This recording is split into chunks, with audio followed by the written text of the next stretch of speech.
Good morning everyone, this is Professor Vincent Torre Bongolan. Sa video na ito ay ituturo ko sa inyo ang mga pamamaraan kung paano at bakit tayo kumikita dito kay Nova Lucia. Inyong nakikita ang aking dashboard. Mayroon tayong current balance na 17,400.93 pesos at mayroon tayong points na 910.13. Okay? So mga kaibigan, itong 17,400 ay sapat na para makapag-participate sa group buying activities ang mga miyembro ng Nova Lucia.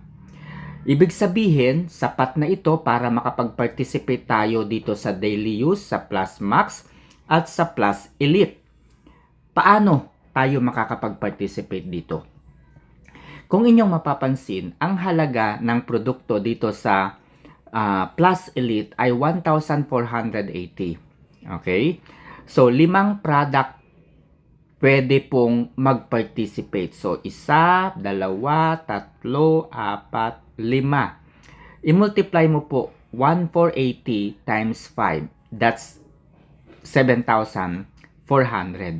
So, ibig sabihin, para makapag-participate ka dito sa Plus Elite, dapat meron kang 7,400. Dito naman po sa Plus Max, para makapag-participate ka, meron ka dapat 5,000 o 5,000. Bakit? Kasi 1,000 po ang halaga ng mga produkto dito sa Plus Max. At dito po sa daily use ay 1,000 din po ang halaga ng mga produkto.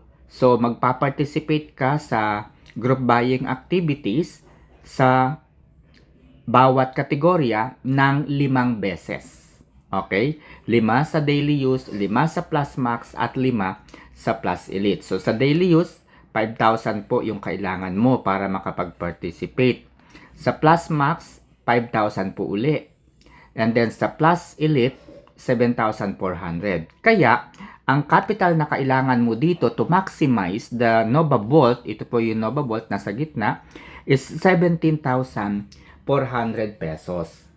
Araw-araw, kapag nadagdagan po yung 17,400 pesos na yan, ay pwede mo na pong withdrawin yung lalampas sa 17,400 kasi hindi mo na po yun magagamit. Kumbaga, na-maximize mo na yung potential. So, anything that's more than 17,400 ay withdrawable amount. Okay? So, tatandaan nyo po yan, mga kaibigan. Okay? Paano tayo magpa-participate? Una, dito po sa Plus Elite. Okay? Pipinutin lamang natin ang join.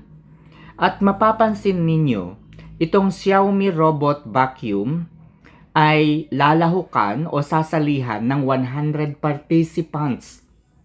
Okay? Ibig sabihin, sa ganap na 11 ng gabi, ay iraraffle ang vacuum na ito sa 100 participants. Okay? Iraraffle. Ibig sabihin, isa sa 100 participants ang makakapag-uwi nitong vacuum cleaner na ito. Okay? Ganap na, 11 o'clock po magaganap ang raffle. After po ng 11 ng gabi, hanggang alas 12 o alauna, isinasagawa ang raffle. After the raffle, ay malalaman na natin ang resulta. Okay? Yung resulta, makikita natin dito sa My Group Buying. Okay? So, ito po yung nag-participate tayo. Makikita natin dito unwon. Ibig sabihin, hindi tayo nanalo sa mga produkto na yan. Ngayon, kung babalik tayo sa My Group Buying, makikita ninyo itong won. Ibig sabihin, ito yung group buying activity na kung saan tayo ay nanalo sa raffle. Kitang-kita nyo naman ang aking pangalan, nanalo ako sa raffle. Okay? So, ano po ang mangyayari kapag nanalo sa raffle?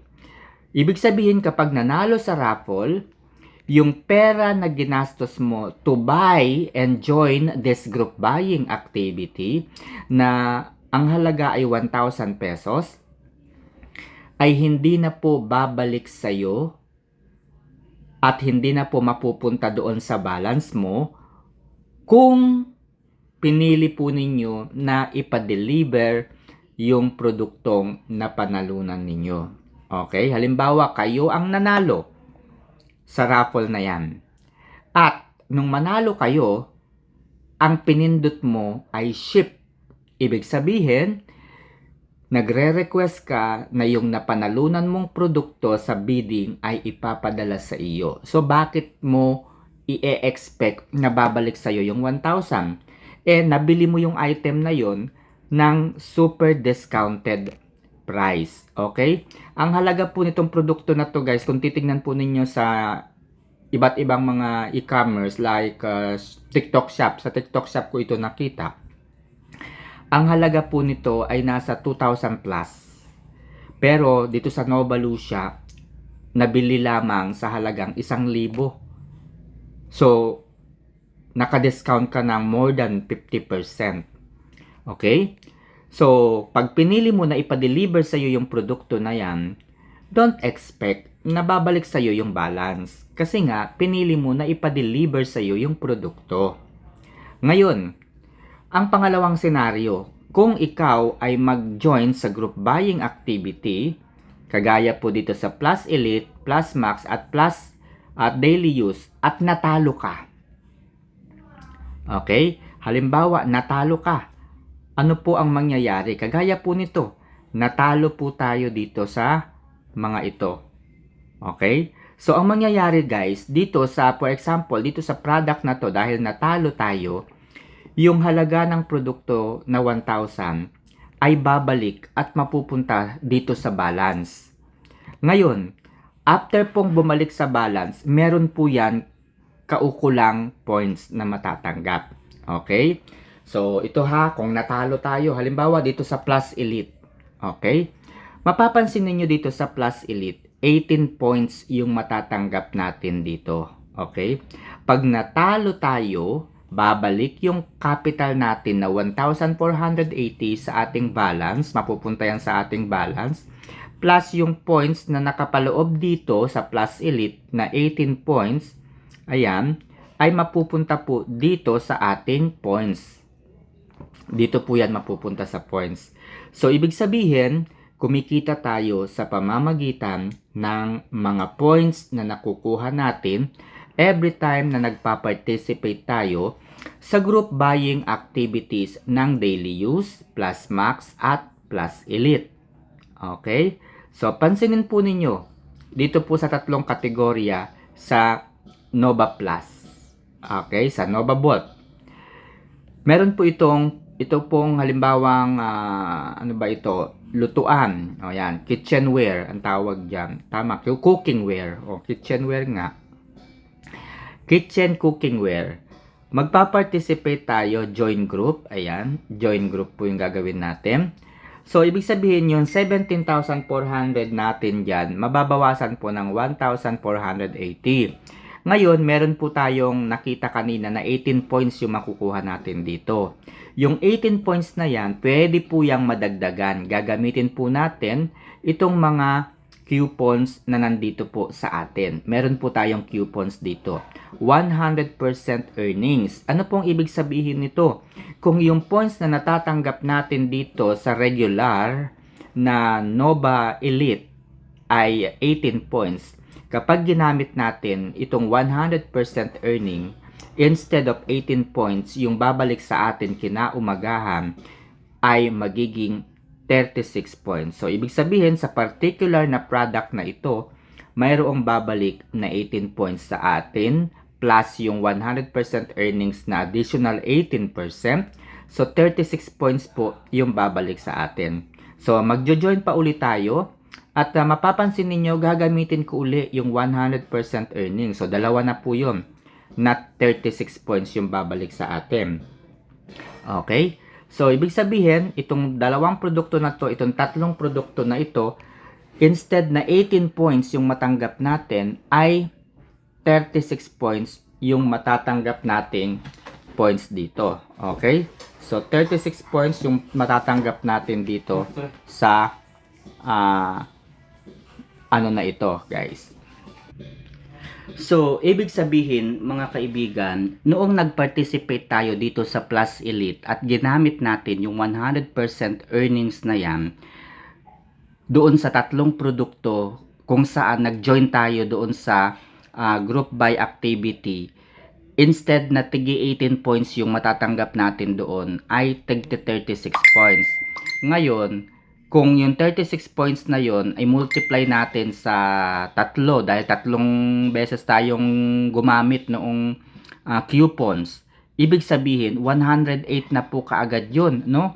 108 points na kaagad yon. Tapos, edi ba 5 beses tayo magpa-participate dito sa Plus Elite. Okay? So, tingnan nyo, nakalima na tayo. Ibig sabihin, sa Plus Elite pa lang, meron na tayo kaagad 144 points na matatanggap. Okay? Tingnan mo nyo, last na to. Hindi na tayo makakabili nito. Ayan, hindi na. Kasi hanggang 5 beses lang tayo pwedeng mag-participate. Okay? So, ibig sabihin, dito pa lang sa Plus Elite, meron na tayong 144 points. Bakit po 144 points? Ibig sabihin, nakita natin kanina, pinakita ko sa inyo, mayroon tayong coupons na ginamit. 100% earnings. So, instead of getting 18 points, we got 36 points. Okay? Tatlong 100% earnings yun. So, i-multiply mo lamang into 3 yung points na yon. Tapos, magpa-participate tayo ng 5 beses. Di 144 points po yung makukuha natin sa Plus Elite. Dito naman po sa Plus Max ay meron itong ibinibigay na 13 points. So, ibig sabihin, kung magpa-participate tayo dito sa Plus Max ng 5 beses na mayroon tayong makukuhang 13 points. So, sa 5 produkto na yon na sasamahan natin, makakatanggap tayo ng 65 points. Okay? So, magpa-participate po tayo dito sa daily use ng 5 beses. Okay? So, nakaka-4 na yata tayo o nakaka-5 na. Okay? So, pansinin ninyo, hindi na tayo makakabili dito kapag na-consume na natin. Okay? So, ubos na po, no? Yung ating pera. Ibig sabihin, 0.93 na lang uli yung ating balance. So, dahil yung 17,400 na yun, ginamit natin para makapag-participate tayo dito sa daily use sa 5 produkto, dito po sa Plus Max sa 5 produkto, at dito po sa Plus Elite sa 5 produkto. Okay? So, ang halaga po ng mga produkto sa daily use ay 1,000, multiply mo sa 5, ay di 5,000 yung capital dyan. Dito rin po sa Plus Max, 1,000 times 5 is 5,000. Adi 10,000 na yung capital. Dito po sa Plus Elite, 1,480, multiply mo by 5, 7,400. So, total, 17,400 po dito. Ngayon, uulitin ko, dito sa daily use, mayroon tayong matatanggap dito na 10 points. Okay, 10 points po yung matatanggap natin dito. Ayan. You will receive 10 points. Dito naman po sa Plus Max, you will receive 13 points. Ayan.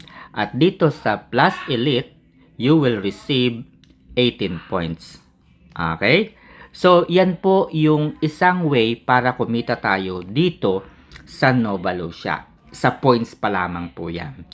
Ngayon mga kaibigan, marami pa pong way para kumita dito kay Nova Lucia. Okay, pansinin po ninyo. Mayroon tayong points dito na 910. Okay, meron tayong points na 910.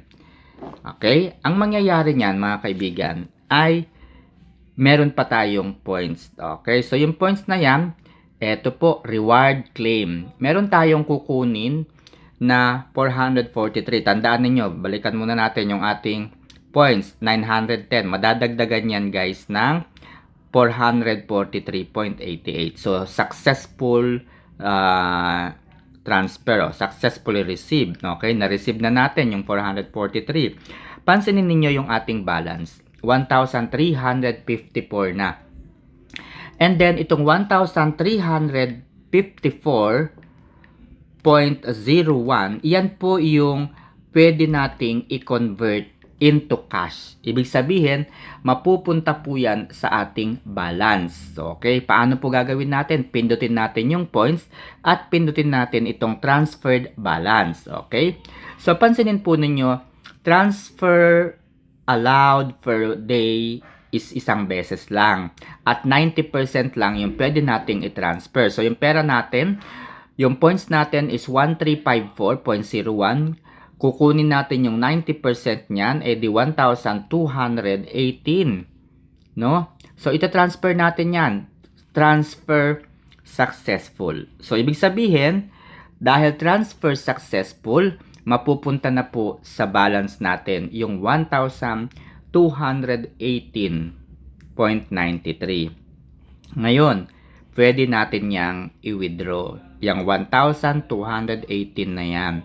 Okay? Kaya lang hindi natin i-withdraw yan dahil meron po yan na 3% charge. Okay? So, palalakihin muna natin para hindi po sayang yung ating withdrawin. Okay? Dahil 3% para sa akin ay napakalaki na. So, ito po yung history ng ating withdrawal. Okay? So, yung history ng ating withdrawal, ito po yan. 4, 1, 10, 14, 41, 65, and 12. So, ibig sabihin, pag tinotal natin yan, that's 58,000. So, yun lang guys. At good morning.